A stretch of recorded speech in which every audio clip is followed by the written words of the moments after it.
She told someone I didn't remember things right, and I watched the other person nod like that made sense, and my hands went cold around the mug.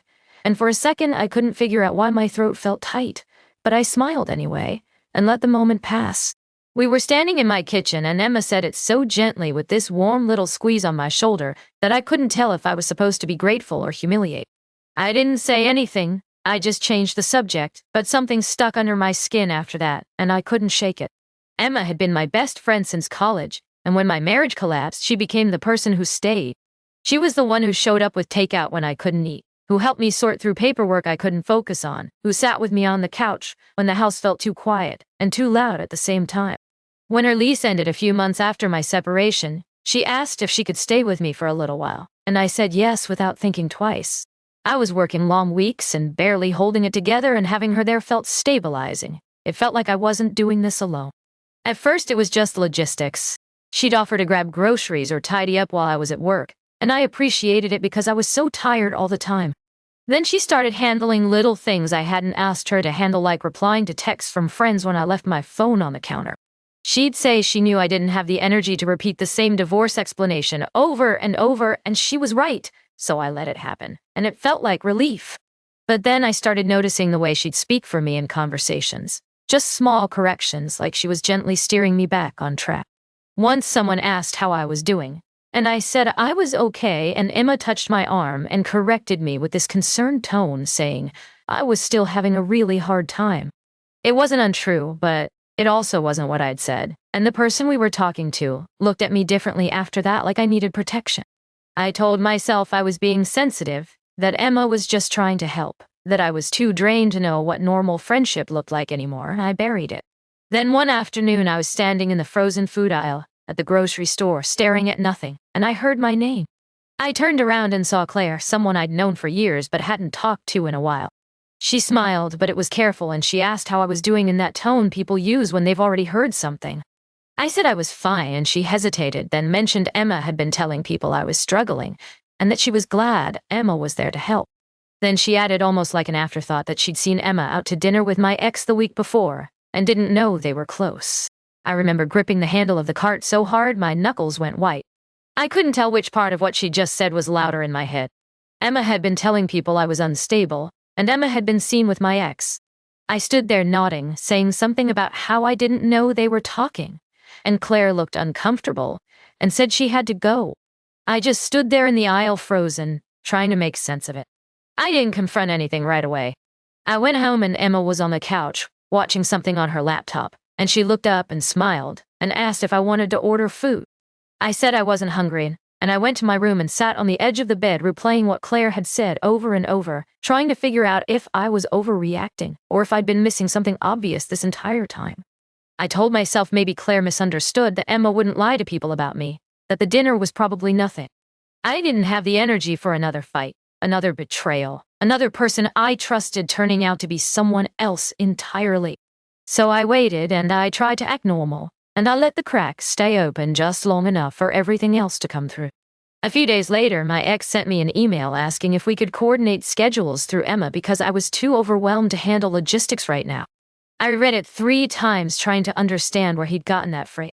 I hadn't used those words, and I hadn't talked to him directly in weeks, and when I had, I'd been calm and clear. But somehow he had this idea that I was falling apart, and he seemed confident about it, like it was a fact he'd confirmed with someone else. I didn't respond. I opened my laptop and went through my recent messages looking for anything I might have forgotten, and that's when I saw it. Emma had been logged into my email on the shared kitchen computer. I'd given her the password months ago when she needed to print something, and I'd never thought about it again. But now I was thinking about it, and I was thinking about all the time she'd offered to handle messages for me, and I was thinking about the fact that my ex knew things I'd never told him. I closed the laptop and sat there staring at the wall, and I felt this cold, slow understanding settle over me.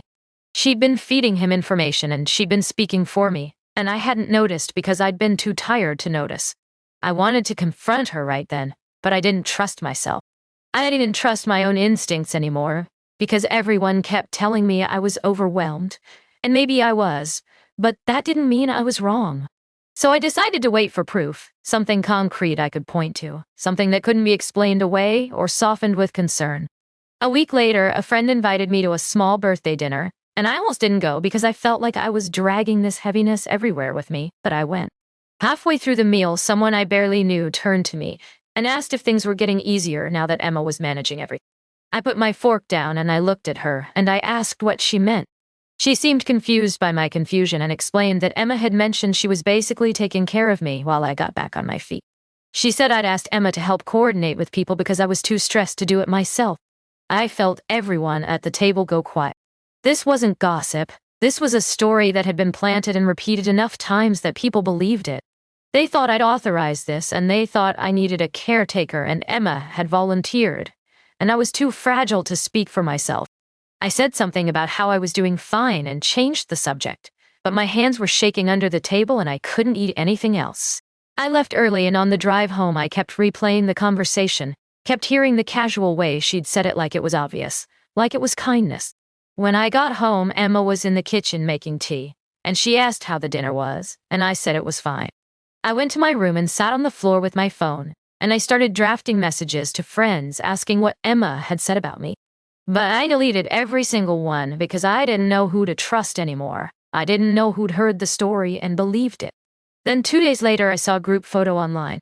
Someone had posted it from a work happy hour, and Emma was in it smiling, standing close to someone I recognized immediately.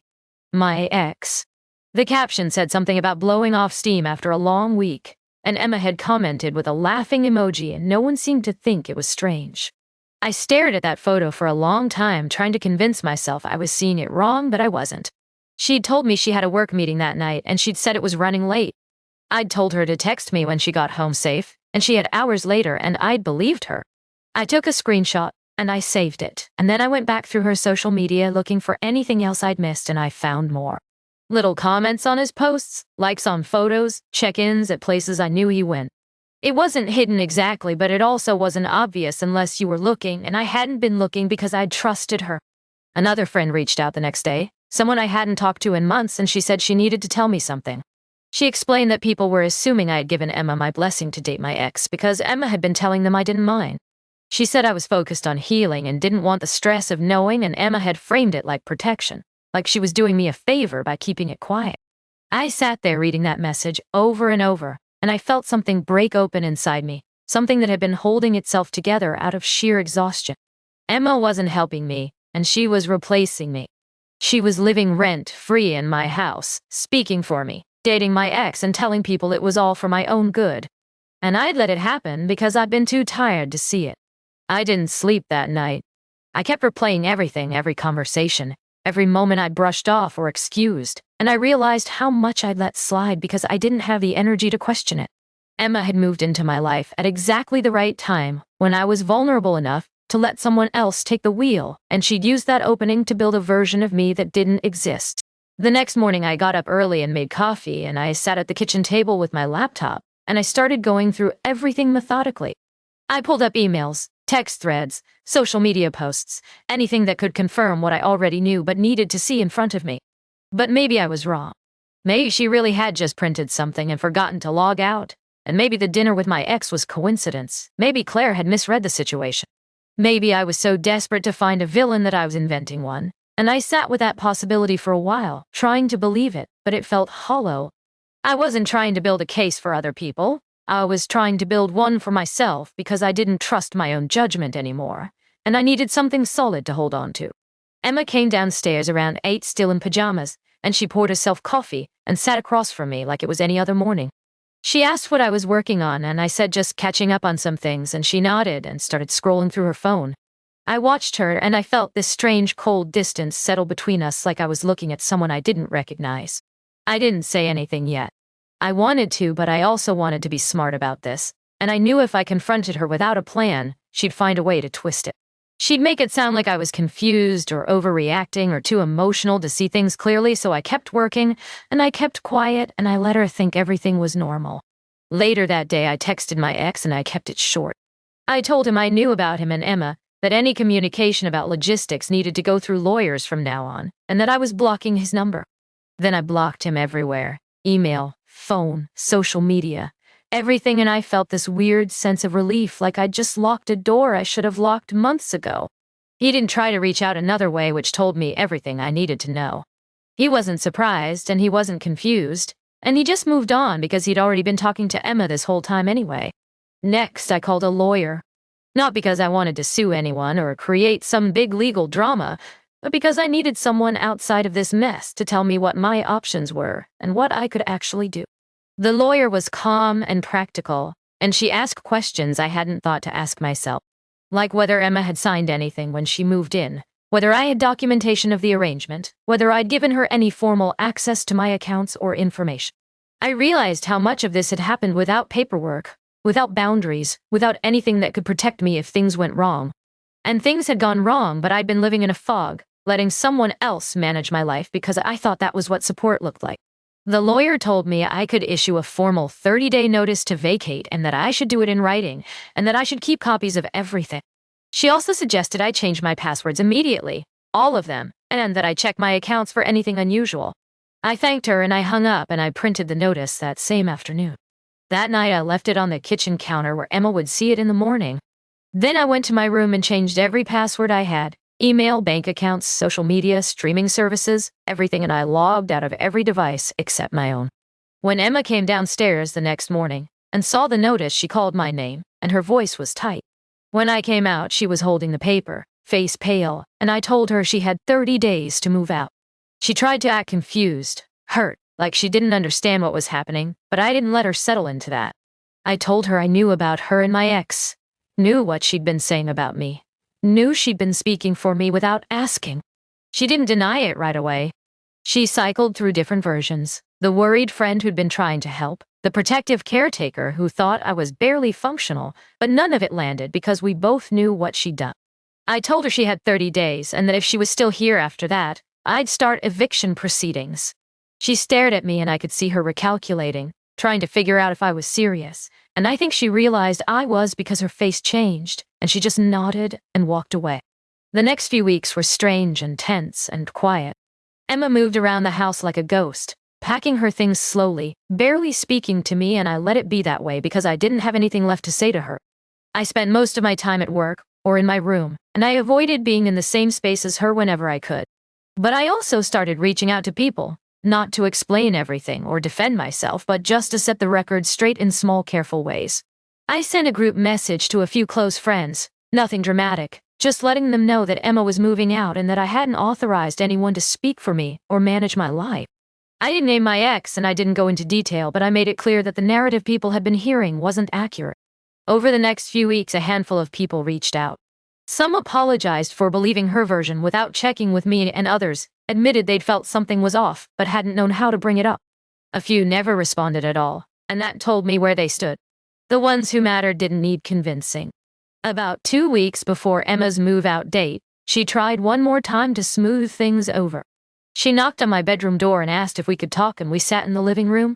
She apologized, said she'd made mistakes, that she'd gotten too involved, that she'd crossed lines she shouldn't have crossed. She said she hoped we could stay friends, that she didn't want to lose me over this. I looked at her and I didn't feel angry anymore, just tired and done. I said I didn't think we could stay friends after what she'd done, after she'd told people I was unstable so she could control my life, after she'd dated my ex while living in my house and framed it like protection. She started to cry, and I didn't comfort her, and I just sat there and waited for her to finish. Then I reminded her she needed to move out on time. She nodded and she left the room, and that was the last real conversation we had. On move-out day, I stayed home from work to make sure everything went smoothly. Emma packed her car in silence, and when she was done, she stood in the doorway and said she was sorry. I said okay, and then she left, and I closed the door behind her and locked it. And I stood there for a long time, feeling the weight of the last few months lift, just slightly, just enough to breathe. The next morning, I woke up and realized she couldn't walk back in. She didn't have keys, and she couldn't speak for me, and she couldn't touch my life anymore. I felt this cold, sharp satisfaction sitting in my kitchen alone, drinking coffee I'd made, in silence I'd chosen. It wasn't relief yet, but it was control, and that was enough. The next day, I changed the locks. I went through the house and cleaned out every space Emma had occupied, not because I was angry, but because I needed the house to feel like mine again. I washed the sheets on the guest bed, reorganized the kitchen, moved furniture back to where I'd had it before she arrived, and I was reclaiming my space inch by inch. Over the next few months, I started rebuilding in small ways. I reached out to friends I'd lost touch with, not to explain everything but just to reconnect. Some of them had heard pieces of the story, and some hadn't, and I let them ask questions if they wanted to, but I didn't force it. The people who mattered didn't need convincing, and they just believed me because they knew me, and that was enough. I also started seeing someone, not because I thought I was broken, but because I needed help figuring out how I'd let someone take over my life so completely. It helped me understand that emotional exhaustion is a real vulnerability, and the people who want to control others often target that exhaustion because it's an opening. I ran into my ex once months later at a coffee shop, and he looked uncomfortable, and I just nodded and kept walking. I didn't need closure from him, and I didn't need an explanation or an apology because I'd already moved on. Emma tried to reach out a few times through mutual friends asking how I was doing, and I never responded. I didn't block her, but I didn't engage either, and she'd lost access to my life, and I wasn't giving it back. I heard later through someone else that she and my ex had broken up, not long after I cut them both off. I didn't ask for details because I didn't care, but it was interesting confirmation that they'd never really been about each other. They'd been about proximity to me, about having access to my life and my story. It's been over a year now, and my life looks completely different. I'm still in the same house, but it feels like a different place, lighter and calmer and fully mine. I still think about Emma sometimes, not with anger, just with this quiet understanding that she saw an opportunity and took it. And I let it happen because I was too tired to protect myself. Oh, no. But I also think about how I stopped it, how I took my life back, and how I didn't need permission or validation or a big dramatic confrontation to do it. I just needed to trust myself again. A few weeks ago, I ran into someone who'd been at that birthday dinner, the one where I'd first heard someone say Emma was managing things for me, and she stopped me and apologized. She said she didn't realize what was really happening, and that she should have asked me directly instead of just believing what she heard. I told her it was okay, that I was just glad the truth came out, and she said I seemed so much better now, lighter, and I said I was, and I meant it. I also learned that when someone tells you you're too overwhelmed to handle your own life, you should ask yourself who benefits from you believing that. Because most of the time it's not about protecting you, it's about controlling you, and the difference matters. If you've ever had someone step in and take over when you were vulnerable, if you've ever felt grateful and uneasy at the same time, trust that feeling. Because help should make you stronger, not smaller, and anyone who needs to call you unstable to justify themselves was never really helping you in the first place. I'm doing fine now. Better than fine, actually. I have my house, my space, my voice, and I don't need anyone's permission to use it. The people who matter are still here, and the ones who aren't don't matter anymore. Thanks for listening to this one. If it resonated with you, or if you've been through something similar, feel free to share your story in the comments. If you want more stories like this, hit the like button and subscribe. I post new stories every single day, and I'll see you in the next one.